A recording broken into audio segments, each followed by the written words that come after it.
ఈ ప్రపంచంలో అగ్ని లేకుండా ఏ గొప్ప వస్తువు తయారు కాలేదంటారు. అది ఉక్కైనా, శీలమైనా, జ్ఞానమైనా, స్వేచ్ఛైనా సరే. నిజమే. హిందూ ధర్మంలో ఈ అంతర్గత అగ్నికే ఒక అద్భుతమైన పేరుంది. అదే తపస్సు. కాని తపస్సు అనగానే చాలామందికి ఏవో కఠోరమైన నియమాలు, శరీరాన్ని శిక్షించుకోవడం లాంటివి గుర్తొస్తాయి కదా. అవును, అది ఒక రకమైన శిక్ష అనుకుంటారు. కాని అసలు అర్థం అది కాదు. తపస్సు అంటే మనల్ని మనం మార్చుకోవడానికి, మనల్ని మనం శుద్ధి చేసుకోవడానికి ఉద్దేశపూర్వకంగా పెట్టుకునే ఒక నిప్పు, ఒక వేడి. సరిగ్గా ఇక్కడే మన చర్చ మొదలవ్వాలి.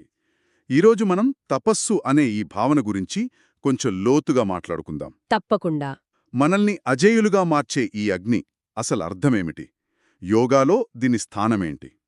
మరీ ముఖ్యంగా స్వీయ హింసకు, నిజమైన తపస్సుకు మధ్య ఉన్న ఆ సన్నని గీతను ఎలా గుర్తించాలి? చాలా ముఖ్యమైన ప్రశ్నలు. సరే, ముందుగా ఈ పదం మూలాల్లోకి వెళ్దాం. తపస్సు అనే పదం తప్ అనే సంస్కృత ధాతువు నుంచి వచ్చింది. తప్ అంటే వేడి చేయడం, కాల్చడం అని కదా. అవును, దాన్ని మనం శుద్ధి చేయడం అని కూడా అర్థం చేసుకోవచ్చు. ఉదాహరణకు, ముడి బంగారాన్ని నిప్పులో పెట్టినప్పుడు దానిలోని మలినాలన్నీ కాలిపోతాయి. కరెక్ట్. మలినాలు పోయి స్వచ్ఛమైన బంగారం ఎలా మిగులుతుందో, తపస్సు కూడా మనలోని సోమరితనం, భయం, అజ్ఞానం వంటి మలినాలను కాల్చివేస్తుంది. అంటే ఇది మన సంకల్పశక్తిని, మన అంతర్గత బలాన్ని శుద్ధి చేసే ప్రక్రియ అన్నమాట. ఖచ్చితంగా. ప్రాచీన భారతదేశంలో ఈ భావన ఎంత ప్రాథమికమైనదంటే, సృష్టి కూడా తపస్సుతోనే మొదలైందని నమ్మేవారు. ఋగ్వేదంలో కూడా తపసః తత్మహిమ అజాయతే ఏకం అని ఉంది కదా. ఉంది. అంటే ఆ పరమసత్యం యొక్క మహిమ తపస్సు నుంచే పుట్టింది అని అర్థం. అంటే ఇది కేవలం వ్యక్తిగత అభ్యాసం కాదు, ఒక విశ్వసూత్రమన్నమాట. అవును. అయితే ఇక్కడొక ముఖ్యమైన ప్రశ్న తలెత్తుతుంది. తపస్సు అంటే మనకు సౌకర్యంగా ఉన్నవన్నిట్నీ వదిలేయడమా? చాలామంది అలాగే అనుకుంటారు. కాదు. ఇది సౌకర్యాన్ని తిరస్కరించడం కాదు, సౌకర్యంపై పట్టు సాధించడం. అంటే సౌకర్యం మనల్ని నియంత్రించడం కాదు, మనం దాన్ని నియంత్రించడం. ఉంది. కొంచెం వివరిస్తారా? తప్పకుండా. ఉదాహరణకు, చలికాలంలో ఉదయాన్నే వెచ్చటి దుప్పట్లోంచి లేవడం కష్టం. ఆ సౌకర్యాన్ని వదులుకోవాలని మన మెదడు ఒప్పుకోదు. నిజమే. కాని మనం లేవాలని నిర్ణయించుకుని లేచినప్పుడు ఆ సౌకర్యంపై మనం విజయం సాధిస్తాం. ఆ చిన్న విజయం మనలో ఒక శక్తిని నింపుతుంది. ఈ తేడా చాలా కీలకం. ఇది చాలా ఆసక్తికరంగా ఉంది. ఈ భావనను పతంజలి మహర్షి తన యోగ సూత్రాలలో కూడా చేర్చారు కదా. అంటే సాధారణ మనిషి జీవితంలో కూడా దీనికొక పాత్ర ఉండాలి. అద్భుతమైన ప్రశ్న. పతంజలి అష్టాంగ యోగాలో 2వ అంగమైన నియమాలలో తపస్సు ఒకటి. నియమాలు అంటే మన అంతర్గత శుద్ధి కోసం పాటించేవి. అవును, ఇందులో 5 ఉంటాయి. శౌచం, సంతోషం, తపస్సు, స్వాధ్యాయం మరియు ఈశ్వర ప్రణిధానం. ఈ 5 తపస్సును ఒక ఇంజిన్లాగా భావించవచ్చు. ఇంజిన్లాగానా? చూడండి, మనకు ఉత్సాహం లేనప్పుడు స్వాధ్యాయం అంటే మన గురించి మనం నేర్చుకోవడం కష్టం. మనసు బాగోలేనప్పుడు సంతోషంగా ఉండటం కష్టం. అవును, అస్సలు కుదరదు. అలాంటి సమయాల్లో మనల్ని ముందుకు నడిపించే శక్తే తపస్సు. నాకు ఇప్పుడు చెయ్యాలని లేదు అని మనసు చెప్పినా, కానీ ఇది చెయ్యాలి అని చెప్పి మనచేత పని చేయించేది తపస్సే. అంటే ఇది మిగతా నియమాలన్నింటికీ శక్తినిస్తుంది. కరెక్ట్. మనకు ప్రేరణ లేనప్పుడు కూడా పనిలో నిమగ్నమవడం, ఎవరూ చూడనప్పుడు కూడా మన నిబద్ధతతో మనం ఉండటం, ఇవన్నీ ఆచరణలో తపస్సు రూపాలే. అంటే తపస్సు ఎప్పుడు ఈరోజు ఎలా అనిపిస్తోంది అని అడగదు. అస్సలడగదు. అది కేవలం ఏమి చెయ్యాలి అని మాత్రమే అడుగుతుంది. మన భావోద్వేగాలకు, మన మూడుకు అతీతంగా మన కర్తవ్యాన్ని నిర్వర్తించేదా చేస్తుంది. మానసిక దృఢత్వాన్ని నిర్మించేది ఇదేనేమో. సరిగ్గా అదే. ప్రతిసారి మనం ఒక చిన్న కష్టమైన పనిని ఎంచుకున్నప్పుడు, ఉదాహరణకు వ్యాయామం చేయటం, మన మెదడులోని సంకల్పశక్తికి శిక్షణ ఇస్తున్నాం. ఇది బరువులెత్తినట్లే. కానీ ఇక్కడే అసలు సమస్య వస్తుంది. ఆరోగ్యం కోసం ఉపవాసం చేయడం తపస్సు అనుకుందాం. అదే అతిగా చేస్తే ఆత్మహింస అవుతుంది. అవును. ఒక వ్యక్తి తాను చేసేది సరైన తపస్సా లేక ఆత్మహింస అని ఎలా నిర్ధారించుకోవాలి? ఆ గీత ఎక్కడ గీయాలి? ఇది చాలా ముఖ్యమైన స్పష్టత. భగవద్గీతలో శ్రీకృష్ణుడు 3 రకాల తపస్సుల గురించి వివరిస్తాడు: సాత్విక, రాజసిక మరియు తామసిక. గుణాలను బట్టి. అవును. తామసిక తపస్సు అంటే అజ్ఞానంతో, మొండిపట్టుదలతో, శరీరంపై ద్వేషంతో చేసేది. ఇది కేవలం ఆత్మహింస. ఇది మన శక్తిని క్షీణింపజేస్తుంది. ఇక రాజసిక తపస్సు. అది ఫలితమాశించి పేరు ప్రఖ్యాతుల కోసం అహంకారంతో చేసేది. ఉదాహరణకు ప్రమోషన్ కోసం ఆరోగ్యాన్ని పాడు చేసుకుంటూ రాత్రింపవళ్లు పనిచేయడం.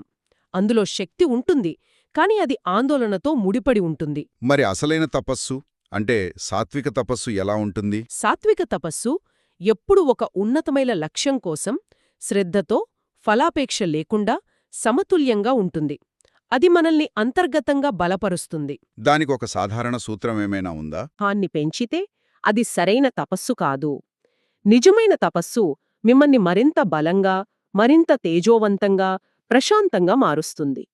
ఈ పరివర్తనను వివరించడానికి పురాణాల్లో విశ్వామిత్రుని కథ ఒక అద్భుతమైన ఉదాహరణ. అవును, విశ్వామిత్రుడు ఒక అద్భుతమైన కేస్ స్టడీ. అతను మొదట కౌశికుడు అనే రాజు. శక్తి, సంపద, అహంకారం అన్నీ ఉన్నాయి. కాని వశిష్ఠ మహర్షి దగ్గర బ్రహ్మతేజస్సును చూసి బ్రహ్మర్షి కావాలనుకున్నాడు. కరెక్ట్. అతనిది రాజసిక తపస్సుతో మొదలైన ప్రయాణం.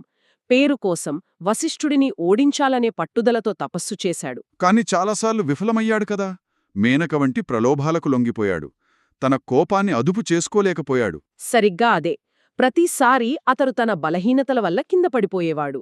కాని అతనిలోని గొప్ప లక్షణమేమిటంటే అతను మళ్లీ మళ్లీ ప్రయత్నించాడు. ప్రతి వైఫల్యం తర్వాత మళ్లీ మొదలుపెట్టేవాడు. అవును, తన తప్పును గ్రహించి మరింత దృఢసంకల్పంతో తపస్సు వైపు మళ్లాడు.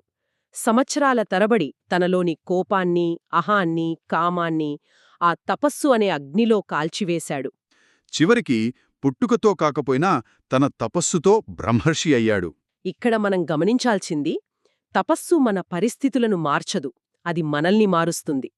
విశ్వామిత్రుడి చుట్టూ ఉన్న ప్రపంచం మారలేదు, కాని ఆ ప్రపంచాన్ని చూసే విశ్వామిత్రుడు మారాడు.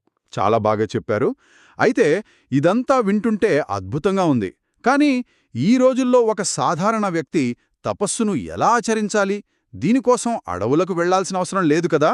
ఖచ్చితంగా లేదు. నిజానికి ఆధునిక జీవితం తపస్సును ఆచరించడానికి ఒక అద్భుతమైన ప్రయోగశాల. అదెలా? తపస్సు అనేది బాహ్యచర్య కంటే అంతర్గత వైఖరికి సంబంధించింది. కొన్ని ఆచరణాత్మక మార్గాల గురించి మాట్లాడుకుందాం. మొదటిది డిజిటల్ తపస్సు. డిజిటల్ తపస్సా? ఆసక్తికరంగా ఉంది. అవును, రోజూ ఒక నిర్దిష్ట సమయం, ఉదాహరణకు ఉదయం లేచిన గంటసేపు ఫోన్ను ముట్టుకోకుండా ఉండటం, అనవసరమైన స్క్రోలింగ్ను నియంత్రించడం. ఇది మొదట్లో చాలా అసౌకర్యంగా ఉంటుంది. ఉంటుంది.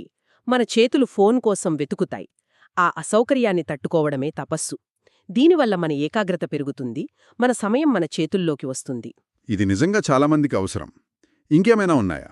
రెండవది వాక్ తపస్సు, అంటే మాటల తపస్సు.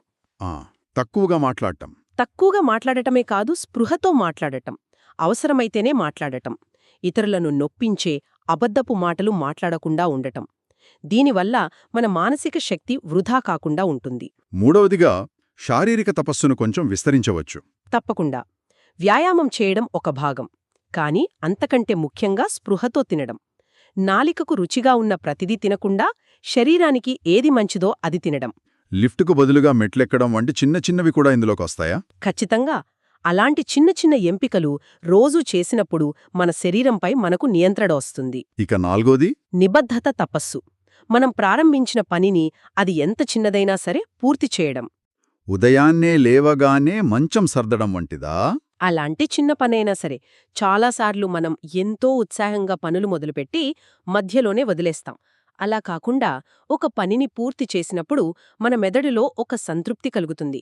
ఇది మన సంకల్ప బలాన్ని అద్భుతంగా పెంచుతుంది. అంటే చిన్న చిన్న నిప్పులే గొప్ప బలాన్ని సృష్టిస్తాయన్నమాట. కరెక్ట్. ఈ ప్రక్రియ వల్ల మనలో 3 ముఖ్యమైన ఫలితాలు కనిపిస్తాయి. మొదటిది భావోద్వేగ బలం.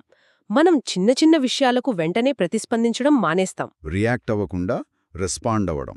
అవును. రెండవది మానసిక స్పష్టత. మన చుట్టూ ఉన్న పరధ్యానాలు వాటి శక్తిని కోల్పోతాయి.